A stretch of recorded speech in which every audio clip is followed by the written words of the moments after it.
Sobriété, transition énergétique, énergie renouvelable, c'est un des grands thèmes de ce salon Alpipro 2023 et j'ai la chance d'accueillir un des grands témoins, Denis Pern. Bonjour. Oui, bonjour. Vous êtes président de Nature and People First. Absolument. Alors on va parler de cette technologie efficiente qui date mais que vous avez remis au goût du jour, histoire de préserver et de garder un peu l'énergie, en quelques mots. Exactement, absolument.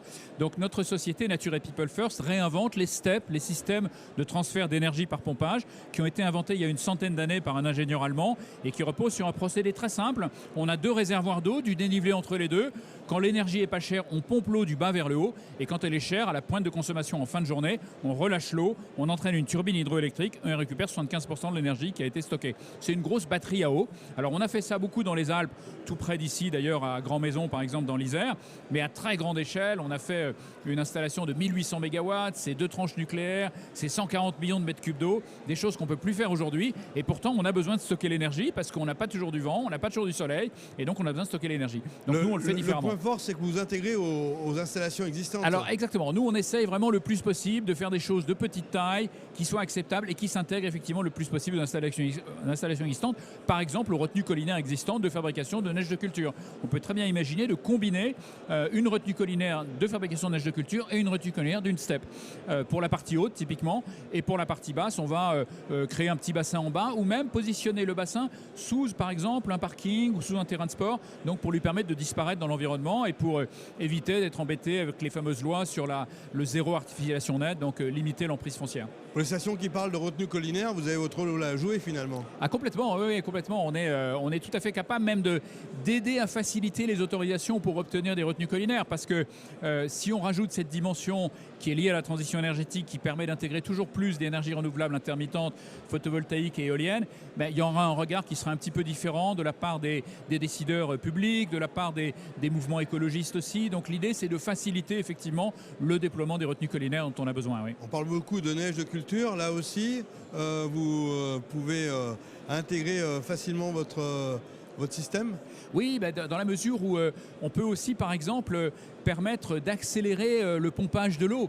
On a vu ça en discutant avec des grandes stations qui nous disent avec le changement climatique, on n'a que quelques jours par an où on peut fabriquer de la neige, et là on a besoin d'un maximum d'eau, et donc il faut remonter de l'eau le plus vite possible à ce moment-là, et nos pompes ne sont pas forcément assez puissantes. Nous, on va mettre en place des pompes extrêmement puissantes qu'on peut mettre à disposition des stations, le cas échéant, à certains moments, pour remonter l'eau plus vite, pour fabriquer de la neige de culture en quantité importante quand il y en a besoin. Alors si la base de ces techniques est centenaire, on peut dire que votre entreprise est très jeune et qu'elle commence à se déployer un peu partout dans le monde. Oui. On parle de la Martinique, on parle de l'Arizona. Oui, absolument. Donc on a un premier projet en Martinique qui est un relativement petit projet, c'est une micro-step telle que je viens de la décrire là.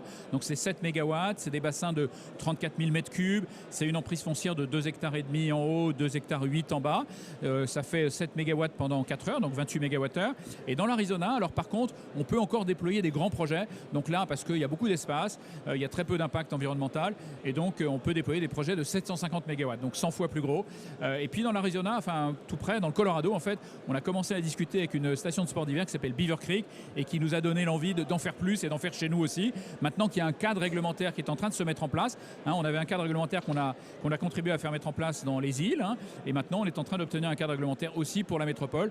Donc on va pouvoir effectivement en faire aussi dans nos stations très prochainement. Donc c'est pour ça que je suis là, pour en parler, pour évangéliser et pour convaincre d'avancer dans cette direction. Les échos du salon par rapport à ce sujet, quelles sont les interrogations encore ou les certitudes des acteurs ?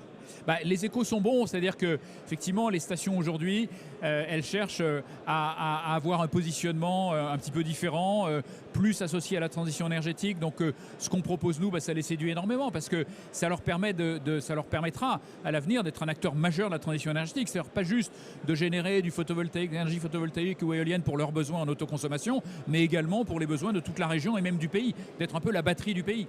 Nous, on propose de déployer au moins 300 unités. RTE dit il nous faut 3 gigawatts minimum, entre 3 et 30 gigawatts dans les 15 ans qui viennent.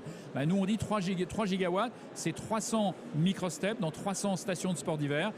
Et donc, c'est tout de suite 30 000 emplois pendant 15 ans. C'est un gros impact social.